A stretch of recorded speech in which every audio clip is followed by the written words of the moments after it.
Hey everyone, welcome to Wax Pack Wisdom, where we talk baseball history through card breaks and the cards we love. My name is Jake T. O'Donnell. Welcome to another 1959 Topps set build update. I am getting down to it. This has been such a blast, such a dream as a card collector to build my first vintage complete set. I am down to fewer than 15 new cards that I need. May consider a few upgrades at different times depending on what I come across.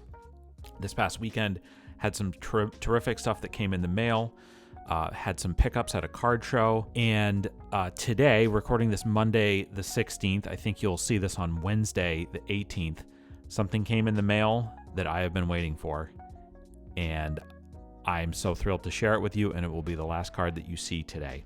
So we're just going to run through a few recent pickups of some Hall of Famers, some interesting cards that I acquired. And like I said, we're going to finish with something very special. So first here is Minnie Minoso, number 80 in the set, Orestes Minnie Minoso, recently elected to the Hall of Fame by the Veterans Committee, whatever they call the Veterans Committee these days. Minoso was a pioneer, very important player in big league history, one of the first Cuban stars, came over following the breaking of the color barrier. He went to the White Sox. He was the first sort of non-white player to ever play for the White Sox. He broke the color barrier for them and was a very good power-hitting outfielder for a lot of years. There's a card in this set that has Minnie Minoso, I believe it's called Destruction Crew. I showed in the last video the Hank Aaron and Eddie Matthews one, and it's Minnie Minoso, Larry Doby, who broke the color barrier for the Indians in 1940. I think it was either late 47 or 1948. The first black player in the American League, and then also Rocky Colavito, who I believe I shared his card in a previous video, or you might have seen it on social media. The Indians had a really great team at this point. He had kind of bounced around a little bit, and then he was traded a few other times. He ends up, sticking around with the White Sox.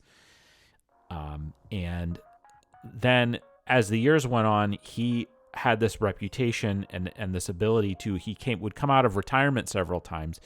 In 1976, he was the oldest player to safely reach base, and he was in his 50s, one of the few guys ever in his 50s to play in professionally.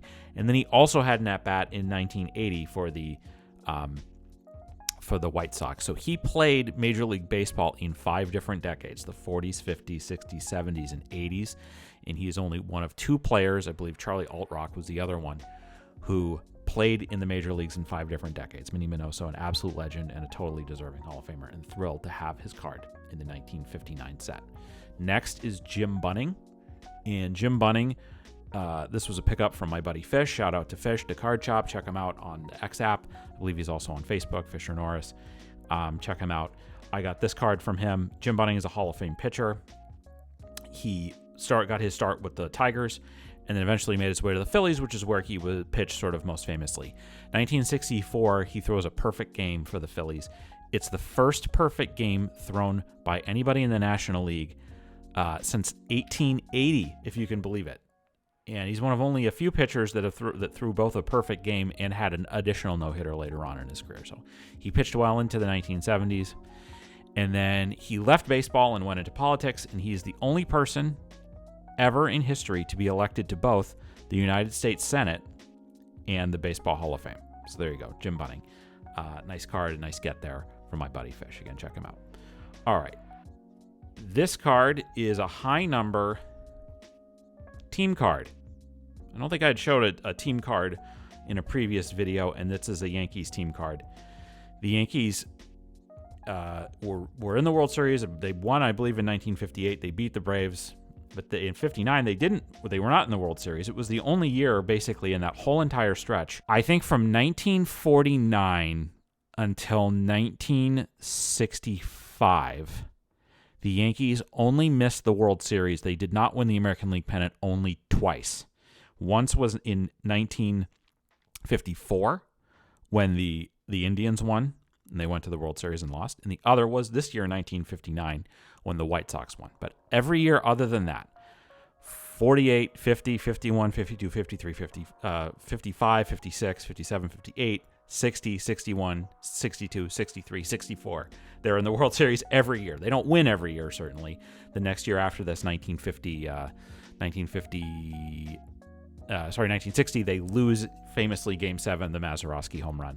But you look at the back of this, I just want to show you, this is a very clean checklist, and it shows you the player numbers. This is the seventh series, so this is the high numbers.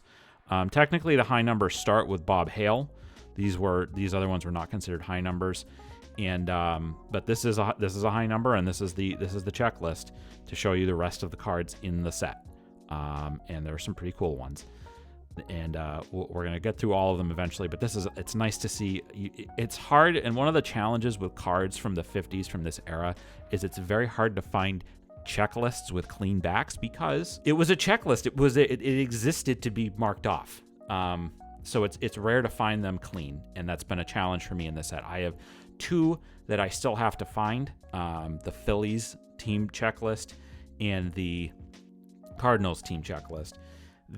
But what's fascinating, of course, is that it's a team photo on the back, but on the back, as Topps went on and other card sets went on, they would put the numbers of the players on the back, the card numbers of the players, or there would be information about the statistics of those teams. But at this point in the 50s, they weren't quite doing that. So anyway, there's the Yankees team card, really nice one. All right, so I'm only going to show you guys 3 more cards today. They're all big-time Hall of Famers, and the first one is Stan the Man. So this card's a little bit off center, as you can see on both the top and the bottom, but it's Stan. And one thing that happens with these cards is that there are specific numbers that usually have difficulty trying to get a good cut because they were at like the corner of a sheet. I guarantee you that this card was probably at the top corner of a sheet, and it was just that's how it would go. It's still a beautiful card nonetheless, and I could talk for a while about Stan Musial. This is I think this is now my only playing days base Musial card. This is number 150 in the set. Stan Musial, possibly the most consistently great just hitter for sort of just pure hit ability that there has ever been. I think that really only Pete Rose had more hits as a professional. Maybe Ichiro did too. In the years since, he finished with over 3,600 career hits. And of course, the famous story about Stan Musial is that he finished his career with 3,000. I might butcher this. I think I have this right. 3,630 hits in his career. 3,630 hits.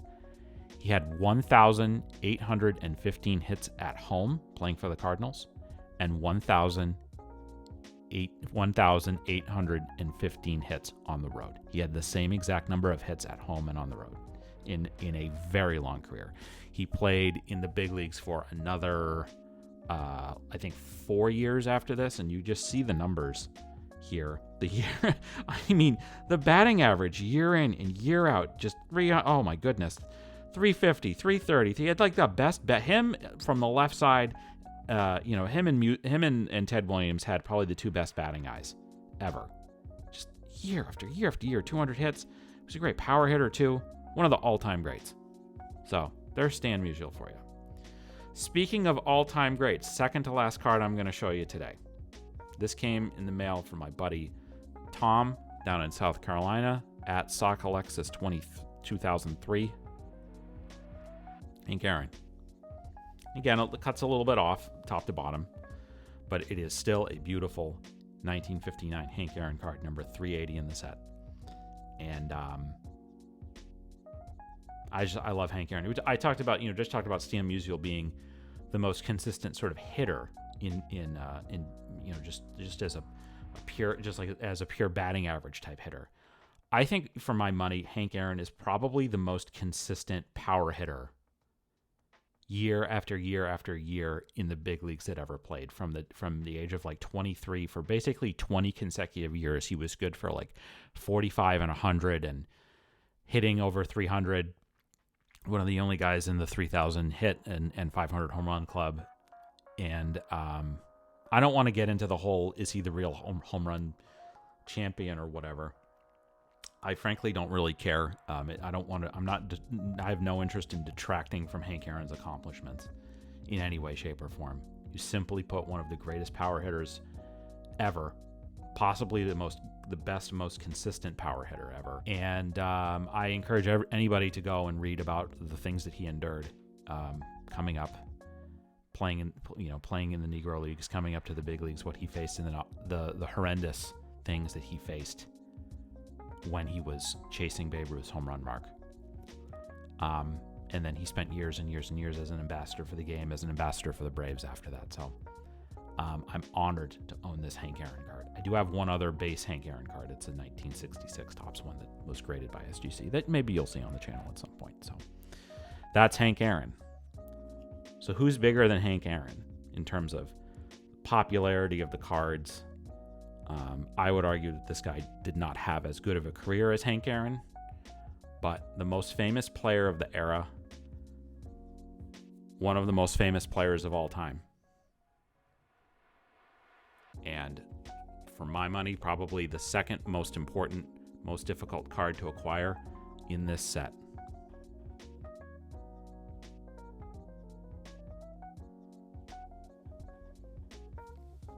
Mickey Mantle. Number 7 in your scorebook. Number 7 in your program, Mickey Mantle, but number 10 in this set. And I got to give a huge shout out to my buddy Burke down in North Carolina for a really great sale on this card. Getting a nice raw Mantle. It's raw for now. I will be sending this card off to SGC this week to be graded. Next time you see it, it will be in a tuxedo, as the card aficionados say. I could not be more thrilled with this Mantle. It is such a pretty, beautiful card. A lot of people will tell you, and I am somewhat inclined to agree, that the 59 Mantle, this is one of the greatest cards of all time. And Mickey has so many great cards. You look at the mid-50s Topps cards, the 55, the 56, obviously the 52, which is impossible to get and is the most expensive card in the world pretty much. But there's other great ones too. The 1954 Red Heart Mickey Mantle. Look that one up. That's a great one. That's a great card. He was kind of made to be on a baseball card, and the hero of an entire generation of kids who all wanted to grow up to be like Mickey Mantle. An incredible power hitter from both sides of the plate. A switch hitter. People forget that he was equally as good of a hitter from both sides of the plate. He was a terrific defensive center fielder and just a star, the quintessential baseball star of the 50s and 60s. He struggled mightily with injuries his entire career. He did not end up putting up the great career numbers of guys like Willie Mays and Hank Aaron and others that were his contemporaries. He finished, I believe, with 536 home runs. He probably should have hit over 600. Probably should have hit 650 or 700, but he got hurt a lot, and that's why he didn't. And also, I don't want to spend too much time on this, but Mickey Mantle, let's just say he didn't treat his body particularly well. And I think off the field, he had a lot of regrets late in his life of the way that he conducted himself off the field. And he did say, in his dying years, he did say, my advice to people is don't be like me. His so many years in the playoffs and the postseason, winning World Series with the Yankees and being in the World Series, and was just everywhere. And the reason why it's hard to get Mantles, it's hard to get raw Mantles, it's hard to get any Mantles from this era, is because of what he still means to people all these years later, all these years after his playing career ended. His last year was 1968, and I believe he passed away in 1995. But still to this day, one of the most famous players ever. And so, as I mentioned in one of the previous videos, the Gibson rookie and this card are the hard ones to come by, and I got them. So, as I mentioned, we are nearing the end. I'm nearing the end of this. I'm not sure how I'm going to do some of the videos going forward as far as the 59 updates goes. I hope the next one that I give you, the next update, is that I've completed the set. Like I said, I only have 14, I believe it's 14 new cards that I don't have, that I haven't purchased, that are not here yet. I should have those hopefully I'll have those soon. There's a couple card shows coming up in the Massachusetts area. I hope I can get my hands on them. And then maybe there's a few others I would consider upgrading to, but I'm looking at it as I'm almost close to having all the cards I need. So we're gonna give you guys updates as we go along. In the meantime, again, I'll have my list to where you can find my the need list will be in the description here as well. So that is going to do it for this edition of Wax Pack Wisdom. Tell us what you thought of these cards. Who's your favorite card that you saw? Who's your favorite player of cards that we saw today? Let me know if you have any stories about Mickey Mantle or Hank Aaron or Stan Musial or Jim Bunning or Minnie Minoso or the Yankees teams of the late 70s. The late 50s and early 60s. I would love to hear it. Leave us a comment. If you enjoyed this video, we invite you to give it a like and subscribe to our channel so you don't miss any of our Wax Pack Wisdom content. In the video description, you can find links to where you can follow Wax Pack Wisdom on all social media channels. You'll also find a link to a list of our favorite nonprofits and charities. If you enjoyed this video, please consider a donation to one of those organizations. It would mean a lot to us. Thanks very much for watching, and we'll see you next time on Wax Pack Wisdom. Take care.